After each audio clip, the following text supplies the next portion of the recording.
Good afternoon, everyone, and thank you all for joining me. I'm Israeli government spokesperson Raquela Karamson, and today is May 2nd, day 209 of the October 7th war. At the top of our priorities, bring our hostages home to their families. 133 of our citizens, as well as citizens of the US, the UK, Germany, and 20 other nationalities, have never once been visited by the Red Cross, and in 7 months of Hamas captivity, we have never been informed as to their conditions. This is a clear and daily war crime, and the entire international community, as well as the media, have a duty to demand the unconditional release of these innocent men, women, and children as young as 1 year old. Turning now to the north, yesterday in response to Hezbollah rocket fire, IAF jets targeted Hezbollah military sites in Atta, Shabed, and Marin in southern Lebanon. Iranian-backed Hezbollah's actions violate UN Resolution 1701, a resolution that they have never complied with. And since October 7th, their attacks have displaced over 60,000 Israeli citizens and endangered civilians in northern Lebanon. Turning now to Gaza, over the last day, our fighter jets targeted armed terrorists and their operational terror tunnels. And now to COGAT, which of course coordinates the entry of humanitarian aid into Gaza. The amount of humanitarian aid going into Gaza has significantly increased and continues to increase. Yesterday, U.S. Secretary of State Blinken saw for himself during his visit with Minister of Defense Yoav Gallant at the Kerem Shalom crossing.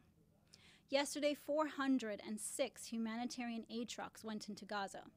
88 trucks were transferred to northern Gaza, 56 by the private sector, 2 by the World Health Organization, 30 through the new northern crossing, 76 via the Jordanian route, and 173 pallets were airdropped over northern Gaza, containing tens of thousands of meals. Secretary Blinken voiced his appreciation for Israel's humanitarian efforts. Yesterday, for the first time since the October 7th attack, when Hamas attacked it, the northern Erez crossing opened for aid entry. Previously a civilian crossing, IDF construction now allows humanitarian aid to pass through with inspection. The issue has never been getting aid into Gaza, but getting aid around Gaza before it is stolen by Hamas. So more food and more aid enters Gaza every day.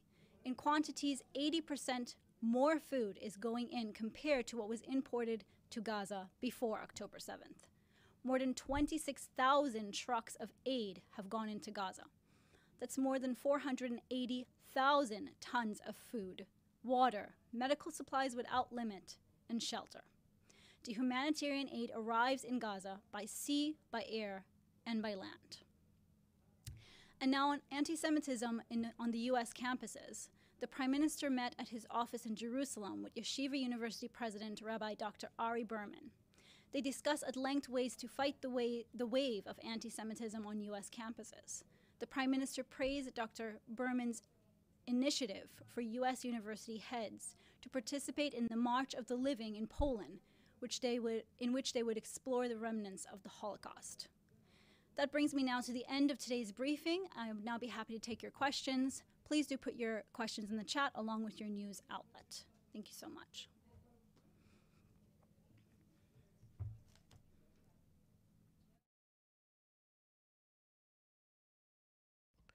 Thank you. First question from Joel Pollack at Breitbart News. Is Israel aware that under the terms of the proposed hostage deal, as reported, the impression is created that Israel has capitulated to Hamas's demands and that Israel will in fact have lost the war to the terrorist group, allowing it to survive and return throughout Gaza?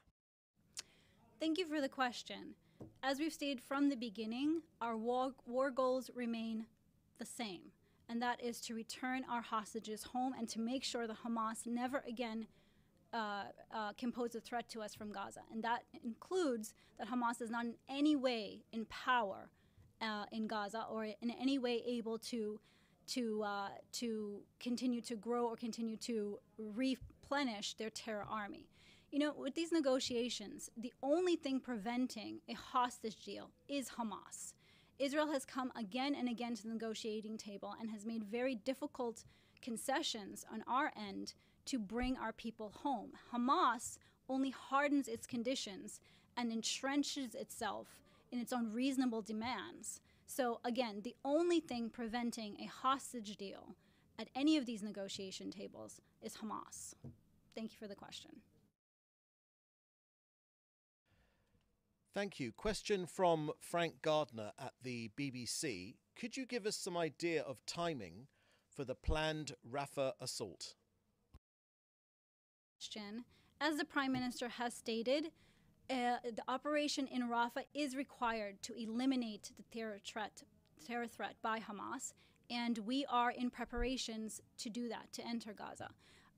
As we've conducted ourselves throughout this war, the IDF has very methodically conducted this war with a lot of concern to the humanitarian cost, to the civilians in the area. And that is the same thing that we're going to do here in Rafa. The civilian population in the area is the focus here at the beginning of this operation, and we're going to be doing everything we can to move them out of harm's way before then moving into Rafa and destroying the remaining Hamas battalions. Thank you.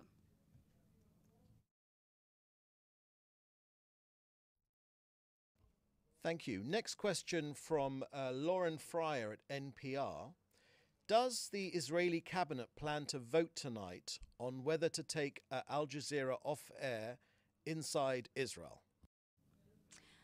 Thank you for the question. I appreciate it. I think we will know later tonight after the meeting.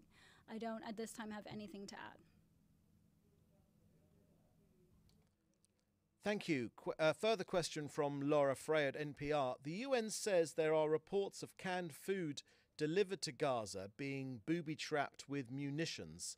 A 14-year-old boy lost his limbs when one exploded. Does Israeli government have any comment on this?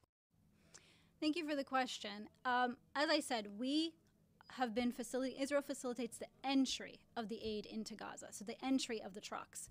What happens once the trucks enter Gaza, how they're distributed, whether they're stolen, whether the aid is messed with in any sort of way, that happens once it enters Gaza. What we know about is inspection and entry into Gaza. That's what we're responsible for, and that's what we've been doing. So any in regard to this, I think you'd have to address that question to authorities in Gaza. Thank you.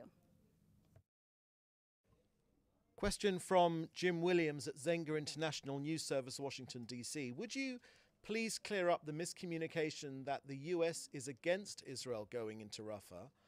White House security spokesperson John Kirby said that the U.S. wants to see the battle plans before they are put into place, so the largest of civilians can be protected. So is it correct to say that Israel will discuss their battle plans with the U.S. before the war plans are carried out in Rafah? Thank you for the question. As we all know, yesterday the Prime Minister met with Secretary Blinken, and the two met for over an hour. And Secretary Blinken then additionally met with other members of the War Cabinet. So there is no daylight between Washington and Israel on our plans. We are in constant communication with them, and as we move forward with these plans. And, you know, I think the United States understands very much, and we are on the same page in terms of the war goals, which is to return our hostages from Hamas and to eliminate Hamas and to make sure that they are never again able to pose a threat to us. So we both Israel and the United States agree on that, on our war goals. And like I said, there's no daylight between us. We share everything that is necessary ahead of this operation. Thank you. Thank you. That was the last question. Thank you so much. Join us again next week.